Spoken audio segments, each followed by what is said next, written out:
Saudações pessoas, de novo estamos aqui novamente para a nossa aula de História.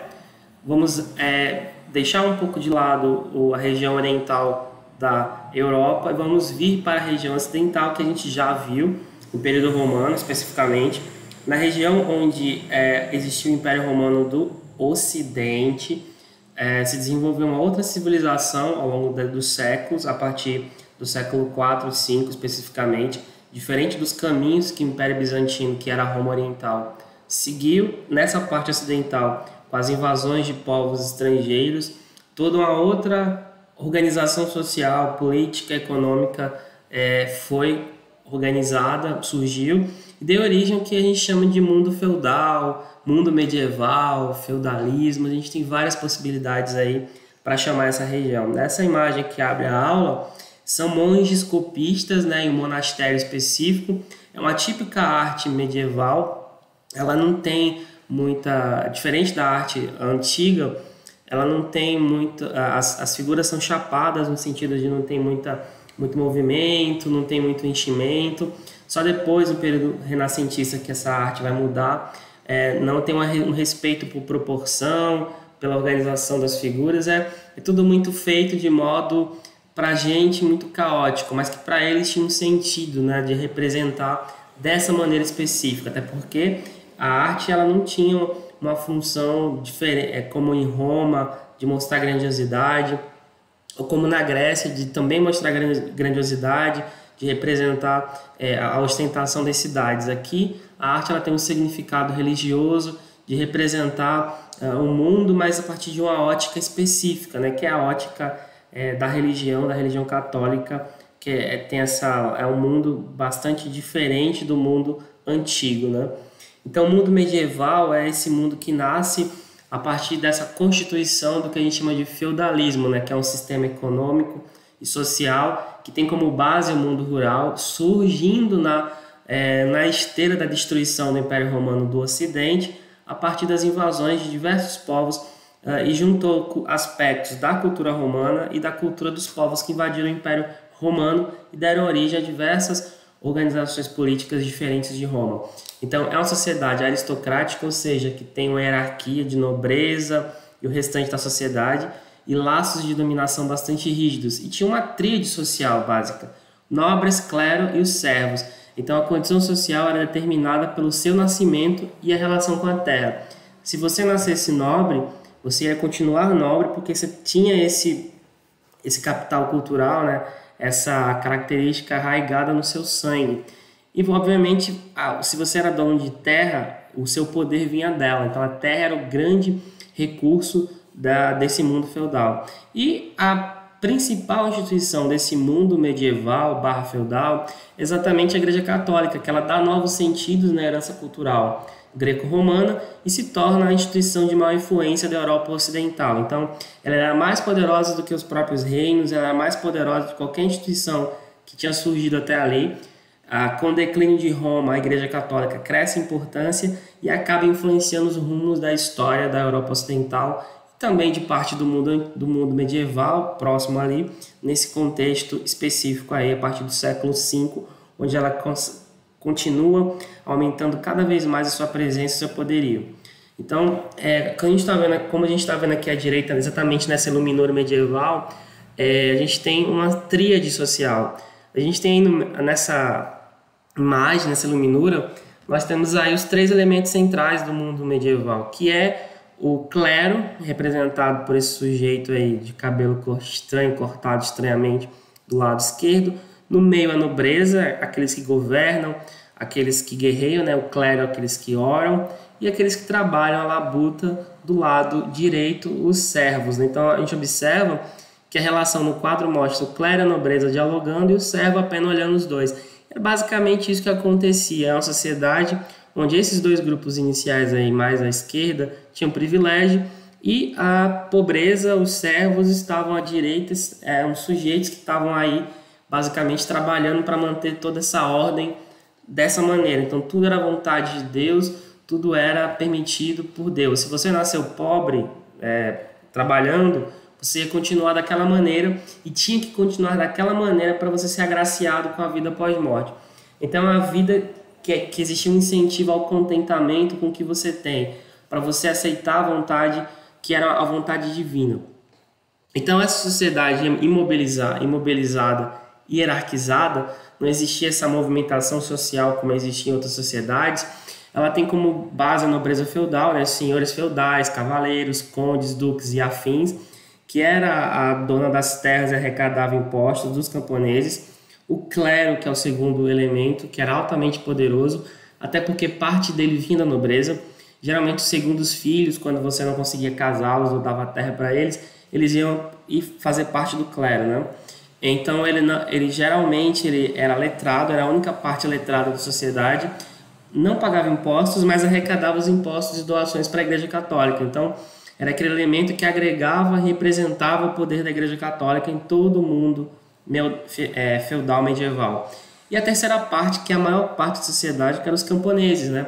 Que tinham muitas obrigações a cumprir de trabalho, de obrigações de lealdade ao seu senhor, e tinham que trabalhar duro para manter essa sociedade. Então quem trabalhava pesado era esse povo que estava na base da sociedade feudal, pagando altos impostos e pagando imposto sobre tudo, desde os instrumentos que usavam nas terras, até mesmo quando alguém morria ou quando casava, pagava imposto.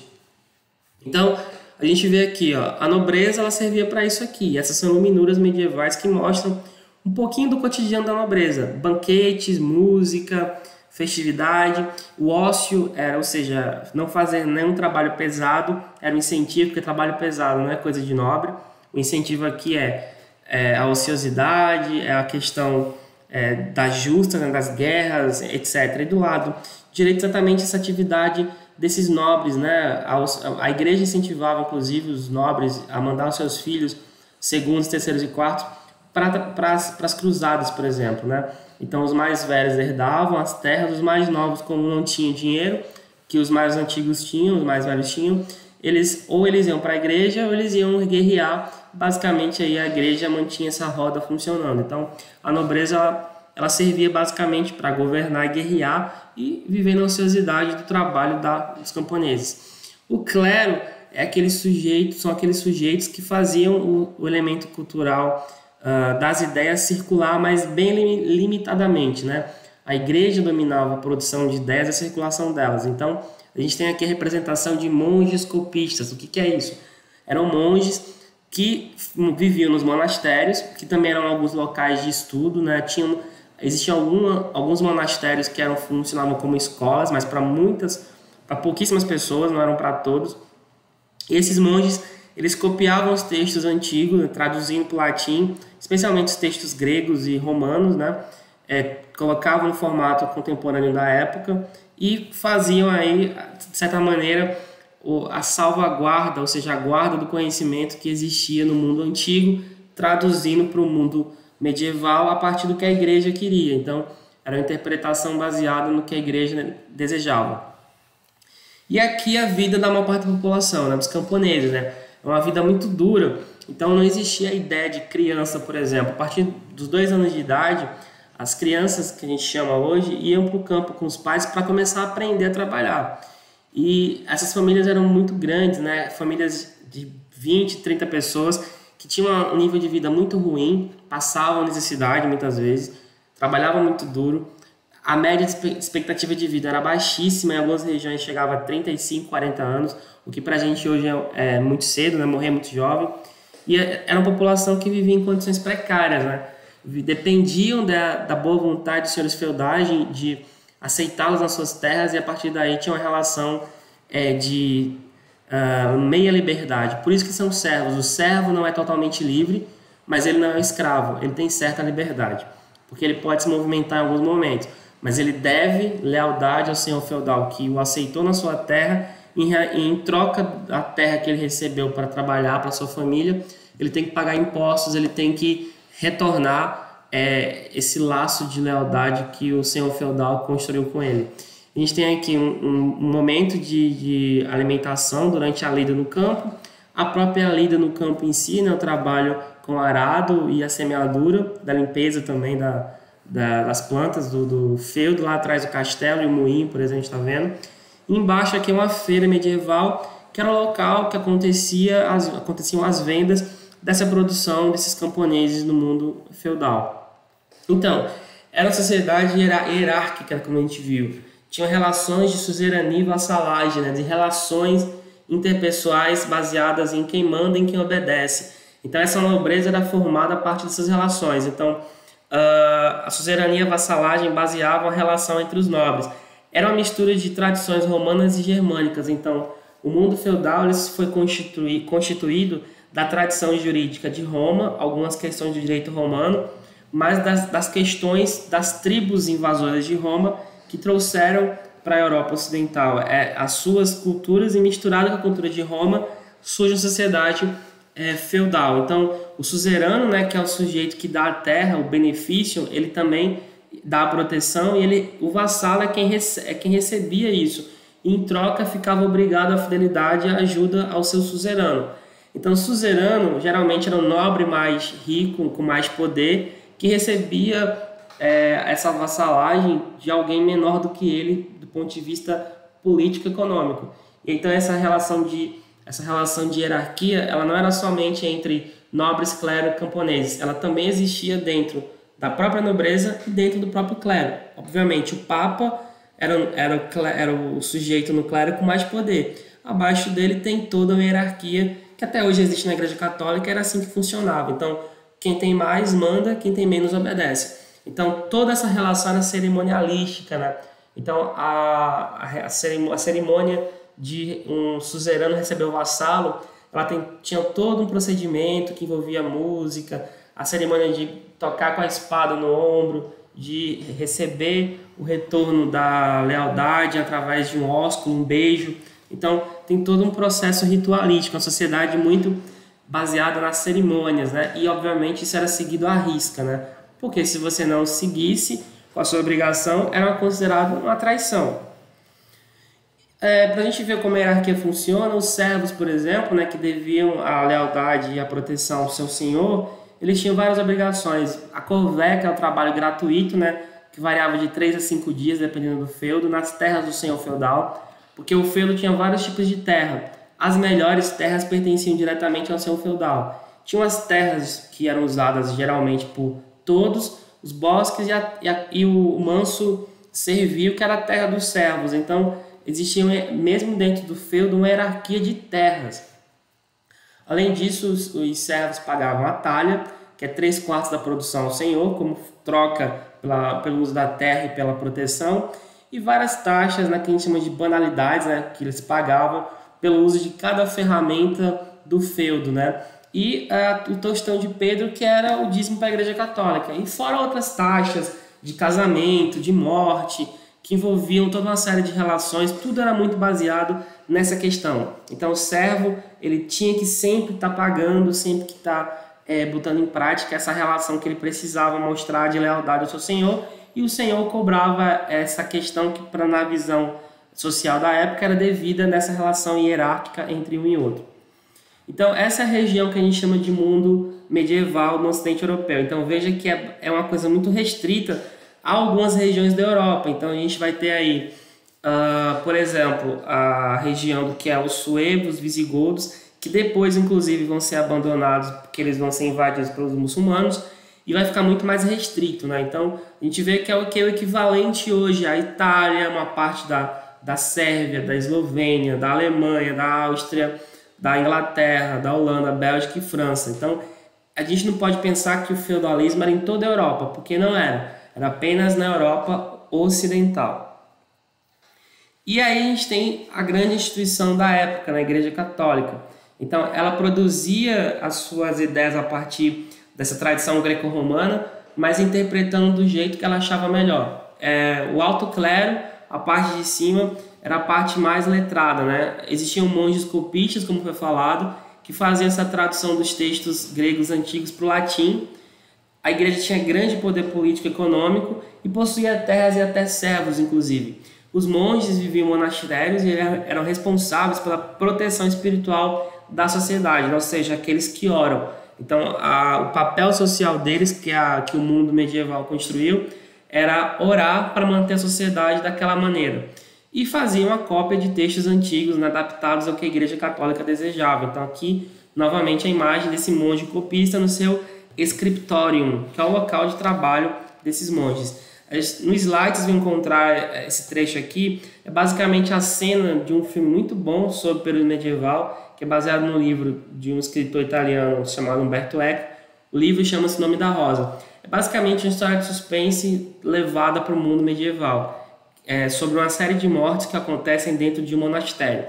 O filme ele é dos anos 80, mas ele é muito interessante, inclusive. E tem essa cena específica que mostra como é que funcionava um scriptorium de um conjunto de monges, né, que esse abade aí vai visitar para tentar resolver o problema das mortes que aconteciam misteriosamente dentro daquele monastério.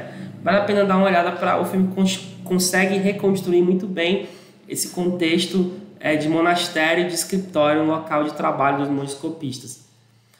Então, do ponto de vista econômico, como é que o mundo medieval se organizava? Então, é basicamente uma sociedade ruralizada, ou seja, uma sociedade agrícola. Existia baixa circulação de moeda e as trocas eram o principal elemento da economia. Então, a moeda, né, como a gente conhece, a metalização, ela vai sair de circulação durante muitos momentos, ela vai circular muito limitadamente em algumas regiões, mas a base econômica vai ser basicamente, enfim, redundância, a questão das trocas, né? Então, o meu feudo produz abóbora, o feudo vizinho produz, por exemplo, algum tipo de raiz, como beterraba. Lembrando que não existia milho na Europa e batata, porque são plantas que vêm das Américas e só vai chegar na Europa a partir do século XVI. Então, a alimentação aqui ainda era mais restrita, então eram tubérculos, beterrabas, pão, vinho, queijos, então tudo muito limitado. Então o meu feudo produz queijo e o outro feudo do lado produz beterraba. Então você trocava um pouco do excedente para você ter esses produtos. Mas as técnicas eram muito rudimentares. Por exemplo, a gente está vendo aqui o arado quase não mudou esse formato dele de ser puxado por um boi ou por um cavalo e guiado por um ser humano. Durante quase 1000 anos essa foi a forma que o arado teve, né? Porque por que vai mudar algo que funciona? Na cabeça deles é basicamente isso. Então, as tecnologias elas mudavam muito pouco em relação ao que era utilizado nas várias regiões da Europa.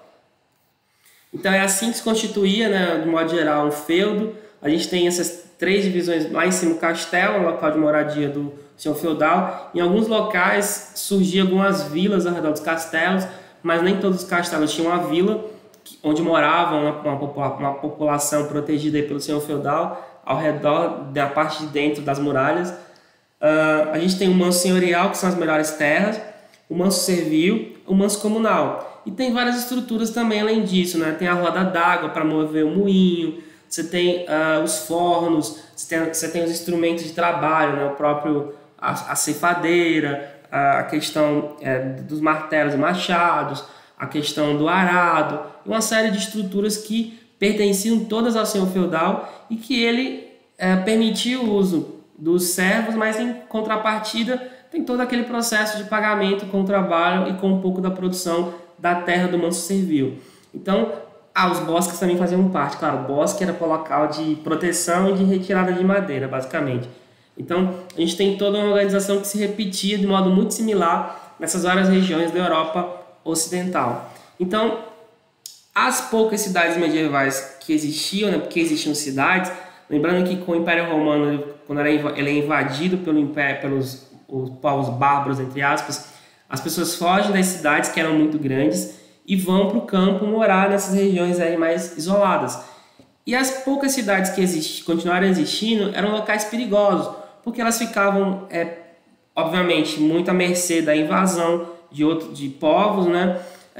Para chegar até elas era perigoso atravessar as estradas, então viagens não eram muito, digamos assim, feitas a salvo. Tinha muitas caravanas que eram assaltadas, muitos ladrões. Então, no mundo medieval, a vida nas estradas e nas cidades era muito violenta, era muito fácil ser assaltado, ou estupros também, né? Existem várias histórias de relatos históricos com documentação de sequestro de mulheres, né? Que os ladrões iam nas cidades ou nas vilas roubar as pessoas, enfim, sequestravam mulheres também. Então, elas eram mal vistas e muito perigosas nas cidades. Então, geralmente se desenvolviam ao redor ou próximo de castelos, mas eram pontos de comércio de feiras, então era paradoxal. Você se arriscava de sair do seu feudo para a cidade para vender, mas acontecia isso. Então, os seus moradores eram chamados de vilões. Então, imaginem a palavra vilão em português, né? Villain em inglês, villain em francês significa ao mesmo tempo hoje uma pessoa má, mas ela também significa alguém que mora numa vila. Então, imagine por que essa palavra tem esse sentido. Ela exatamente vem daí. E mais tarde, depois, lá no final da Idade Média, as cidades elas são chamadas de burgos também, né? Então, a palavra burgo, em alemão, Burg, significa cidade. E aí, quem morava na cidade era burguês também. Então, quando começa a ampliar o comércio, quem morava na cidade, os burgueses, passaram a ganhar essa proeminência de uma classe nova que estava surgindo. Então, veja que as palavras elas têm um sentido interessante ao longo do tempo, né? Aqui embaixo a gente tem dois exemplos de cidades, né? Uma é a cidade de Carcassonne, na França, que é uma cidade extremamente importante turisticamente hoje, e veja que ela tem duas muralhas ao redor dela, né? Mostrando exatamente essa proteção que existia, né? Tem a muralha, tem o fosso e outra muralha para proteger a cidade, porque era muito comum conflitos com outros feudos, com outras cidades, invasões estrangeiras, então as cidades se fortificavam para se proteger das invasões. Essa arquitetura, uma característica importante do período medieval é a arquitetura, né? A gente tem uma sociedade que tem uma produção intelectual menor, mas é importante ainda, e tem uma produção simbólica e material muito bonita também. E dois estilos arquitetônicos emergem no período medieval. O estilo românico, que tem muita influência direta do período romano, por isso que tem esse nome, que é uma arquitetura mais rústica, feita com paredes grossas, pilares de grande espessura, tetos em formato de abóbada arredondados, janelas altas e muros fortalecidos. É uma arquitetura muito ainda meio que de transição desse mundo romano para esse mundo medieval. E tem um estilo gótico, né? Gótico vem de Gott, uma palavra em alemão que significa Deus. E por que é gótico? Porque tem ligação com a religião, né? O traço das igrejas católicas com grandes torres que tocam o céu, basicamente, né? Mas é diferente do estilo românico. Ela tem traços mais leves, vitrais coloridos, né? Iluminação maior, né? Enfim, paredes mais finas e altas. Tem abóbadas com grandes pilares, então são igrejas muito mais altas, demonstrando um desenvolvimento arquitetônico muito grande, mas ainda aplicando alguns princípios da arquitetura romana, como as abóbadas e as colunas, né? Então, esse é o estilo românico, né? Essa é a abadia de Lärch, na Alemanha, e a igreja de Thun, na Polônia. Vejam que são, inclusive, muito parecidas, apesar de serem bem distantes geograficamente. A gente tem essa coisa mais quadrada, mais sisuda, não é uma igreja muito decorada, é uma igreja mais simples, né? O interior de uma igreja românica é uma igreja de Portugal, São Pedro da Lourosa, uma igreja pequena, inclusive, mais intimista. E as famosas igrejas góticas, né? Exatamente essas igrejas com mais rebuscamento, com um trabalho arquitetônico muito mais bonito. Apesar de a palavra gótica hoje, a gente quando fala gótico, lembra muito de uma coisa sombria, mas inicialmente não era. A gente vê que é um estilo que tem muitos floreios, tem várias camadas de decoração. A gente tem a Catedral de Reims, de Laon, na França, e a Catedral de Burgos, né, na Espanha, né? Então, a gente tem... apareceu a Alemanha aqui, mas enfim, ignore. A gente tem essas duas catedrais, inclusive, muito parecidas. E outra catedral muito conhecida gótica é a Catedral de Notre-Dame, que em português é a Catedral de Nossa Senhora, lá em Paris, pegou fogo uns meses atrás, que também é uma catedral gótica. É um estilo muito parecido com essas, então a gente vê que são estilos pontiagudos, com várias torres, com a decoração, os vitrais parecidos aí. Então veja que, inclusive, tanto a Catedral de Reims e a Catedral de Laon são idênticas na realidade. Tem uma outra diferença, mas o mesmo formato, o mesmo estilo está presente nessas duas aí. E aqui a gente tem um vídeo, né, mostrando a igreja de Nossa Senhora, né, Notre Dame, antes do fogo. O vídeo é da BBC Mundo, basicamente para vocês verem como A igreja era internamente, né, tinha vitrais muito bonitos, ela acabou que ela se tornou, uma grande parte dela virou pó, literalmente, mas é uma igreja que tem mais de 800 anos e é um legado, né, arquitetônico desse mundo medieval que ainda está presente hoje no nosso dia a dia, apesar de que hoje está em processo de restauração. Então, o mundo medieval ele também viu surgir as primeiras universidades. Não era só um mundo de guerras, um mundo complexo, é um mundo que também gera as primeiras universidades para o nosso mundo, né? Então, existia aí uma disputa entre a Igreja Católica e a parte da nobreza, e o método que é utilizado nessas universidades é a escolástica, né? Que é um método católico de aplicação do conhecimento. Escolástica, escola. Então, a escola basicamente é o modo como é ensinado, é o local de ensinamento. Por isso que escola tem esse nome. E a gente tem, por exemplo, falando no contexto atual, estamos falando de uma epidemia, o período medieval enfrenta várias epidemias. Na realidade, epidemias é uma coisa que é frequente na história da humanidade. Nós vivemos um contexto onde elas não são tão comuns em grande escala, né? A gente não tem a última grande pandemia que esse mundo enfrentou foi em 1915. Então, de 15 para 2020 é muito tempo. Tivemos aí surtos que são localizados, epidemias que é um pouco localizado, mas pandemia a gente vai ter ao longo da história várias. E a peste negra foi talvez a maior pandemia da história, pelas condições sanitárias na Europa, que as pessoas não tinham higiene muito frequente. É um vírus que veio da Ásia Central, através de caravanas de comércio, atravessou o Mediterrâneo e chegou na Europa e durante 3 anos, basicamente, ela teve várias ondas pelas condições sanitárias, né? A epidemia é causada por um agente bacteriano que levou à morte de muita gente, milhões de pessoas, calcula-se que por volta de mais de 25% da população europeia foi dizimada. Na Ásia também morreu milhões de pessoas e deixou um saldo negativíssimo na arte, no modo como as pessoas concebiam o mundo. Então, era uma visão de que o mundo ia acabar, que as pessoas não iam mais sobreviver, era um castigo divino. Ela incentivou o aumento da perseguição aos judeus, até porque não se sabia como combater, né? Não existia a ideia de isolamento, não existia a ideia de um cuidado de não tocar o paciente. Então, em muitas regiões morreram vilas inteiras, as pessoas nem enterravam os mortos, jogavam os corpos para fora das cidades ou então faziam enterros coletivos, passavam as pessoas nas cidades coletando os corpos para jogar fora. Então, assim, era durante esses anos que ela durou, nas regiões que ela chegou, ela causou um verdadeiro desastre demográfico, né? E mostra o quanto na história da humanidade a existência de agentes virais ou bacterianos que causam doenças, ele é frequentemente comum, como hoje temos a pandemia do corona. Para a parte final dessa aula tem 2 vídeos. Esse primeiro aqui é sobre as cruzadas. A gente viu naquele contexto da Europa a Igreja Católica como grande agente. Ela traz aqui um trabalho a partir da análise de um filme, né? Esse é o vídeo do Nerdologia. É um vídeo bem interessante que discute o fenômeno das cruzadas como um fenômeno religioso na Europa medieval a partir do filme chamado Cruzada, né? Então é um vídeo interessante.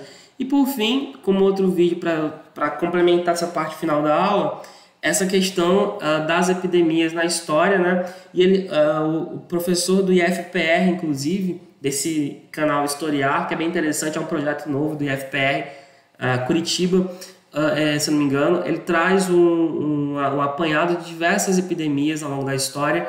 Aqui ele analisa uma epidemia no Império Romano, que é a peste Justiniano, e a segunda, que interessa a gente mais nesse conteúdo, a peste negra. Então, a gente tem 2 epidemias que ele vai contextualizar historicamente, né, mostrando como esses agentes bacterianos e viróticos atuaram em cada contexto, e foque na parte da peste negra, que traz aqui algo complementando a nossa fala nessa parte final. E é um vídeo de um professor do Instituto Federal, é importante prestigiar um colega, um professor da nossa rede. Então, aqui terminei. Temos a disponibilização desse slide lá no nosso AVA. junto desse vídeo, obviamente, do fórum que vai ajudar a tirar dúvidas da atividade que vai estar disponibilizada também, que vai ser sobre as duas aulas anteriores, na verdade, os dois assuntos anteriores, né, Pério-Bizantino e Árabes, e sobre a aula de hoje. Então, qualquer dúvida lá no fórum, me perguntem, participem, tirem dúvidas e façam a atividade que vai ser colocada também, baseado nessa aula, e vai ter como material de suporte um capítulo do livro didático. Tudo bem? Saudações e até mais!